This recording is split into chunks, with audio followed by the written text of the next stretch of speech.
আসসালামু আলাইকুম রহমতুল্লাহি ওয়া বারাকাতুহু।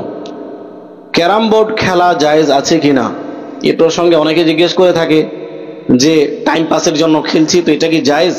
এ প্রসঙ্গে সুস্পষ্ট ফতোয়া উলামায়ে কেরাম প্রদান করেছেন।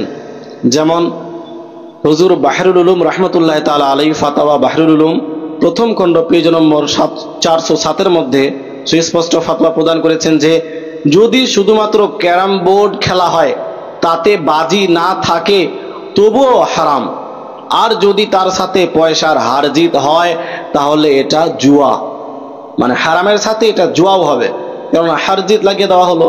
তো অধিকাংশ ভাইরা হার জিতের সাথে ক্যারাম বোর্ড খেলে, এটা ডবল গুনাহ।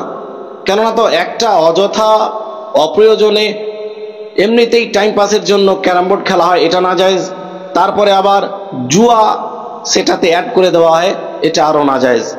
এ প্রসঙ্গে এই যে টাকা অর্জন করে, যে জিতে নেয়, সেই টাকার হুকুম কি, এ প্রসঙ্গে সুস্পষ্টভাবে হুজুর আলা হযরত রাদিয়াল্লাহু তাআলা আন ফাতাওয়া রাজবিয়া 21তম খণ্ডের পেজ নম্বর 156 মধ্যে বলেছেন জুয়া থেকে অর্জিত টাকাও হারাম। অপর জায়গায় ফাতাওয়া রাজবিয়ার মধ্যে বলেন 19তম খণ্ড পেজ নম্বর 646 মধ্যে সুদ, চুরি, জবরদখল ও জুয়ার টাকা নিশ্চিত রূপে হারাম। তো এই যে টাকা ক্যারাম বোর্ড ইত্যাদি খেলে যে হার জিত শর্ত যেখানে থাকে, এই টাকা যে উপার্জিত হয় এটা সম্পূর্ণভাবে হারাম।